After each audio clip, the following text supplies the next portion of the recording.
In 2008, Diane Burko and her husband Richard Ryan created an artist's dream house in Center City, Philadelphia. I've read that artists do this a lot. They want to create their own spaces, their own homes, and we were fortunate enough to be able to do it. And it all happened because I was coming back from my studio late at night, freezing because I couldn't find parking, and I was complaining. I said, oh, this is so hard. And Richard said, you know, we don't have to live this way. Why don't we try to find a space? Why don't we put everything together? Your studio, parking, living, the whole thing. So we spent almost 5 years. Now it's a reality, and it's the dream house. It's pretty special, and we know we're blessed to be able to have it. I did draw as a child, but who knew then that I would be an artist? Certainly not my parents. A third grade teacher suggested taking me to the Brooklyn Museum for art lessons, and I guess that began the whole thing. You want your grandkids to become artists? No, I want them to be humane venture capitalists. No, an artist's life is very hard. I don't want them to be artists if they have no choice. That's what they have to do. High school, I majored in art, but I really wanted to be a psychiatrist. So I went to Skidmore College and I met my mentor, Arnold Biddleman. Here he was, this Jewish guy from the Bronx, and he was an artist. It sort of gave me the okay, I too could be an artist, which I never thought I could be coming from my immigrant background. My parents were immigrants. And that was it. Went to graduate school at Penn, and voila, I never looked back. I always thought Burko was an Italian name. No, actually, it's Ukrainian. I think I was delivering a work to the Wooden Mirror, and the caretaker took it. He goes, oh yes, Burko. It's a Ukrainian name. I was so excited. I said, oh really, what does it mean? Means like, you know, spot, a dog, a brown. It's what you call your dog. So I wasn't very happy to find that out, but not Italian. Diane started at Penn as an abstractionist, but with Neil Welliver as her teacher, she turned to landscape.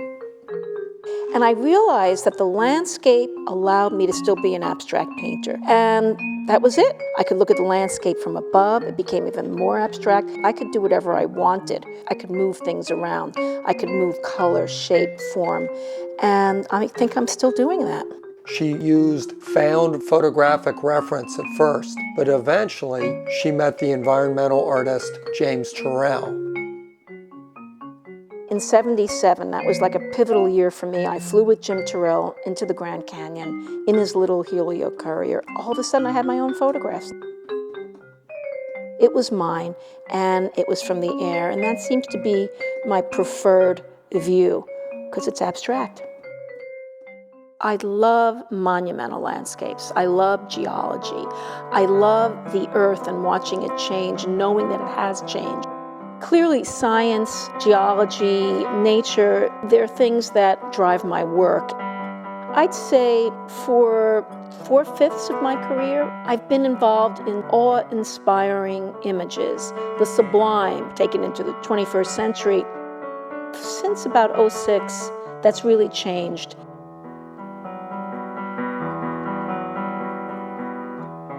This is the cover of a catalog of a show that I had at the Locks Gallery in 2010. It clearly demonstrates my whole working process. I'm working from historical photographs, and what I'm trying to do is show before and after. And this is Grinnell Glacier, and this is the glacier from a photograph from the USGS in '38, same glacier, same perspective in '81, then the same glacier in '98, and there it is in '06. And of course what you can see is the fact that this glacier that takes thousands upon thousands of years to form is disappearing. And here's 3 of those paintings right there. So there you got 38, 98, and '06. You might say Diane Burko has it all. A home that clearly should be an architectural digest. It's our home. We're very happy here. A terrific family.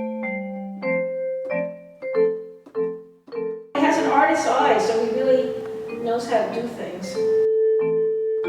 An art career that has allowed her to travel the world. And a sense of purpose in her art that is helping to save the world. I think that Ukrainian guy mistranslated the word Burko. Spotted dog, or brown, it's what you call your dog.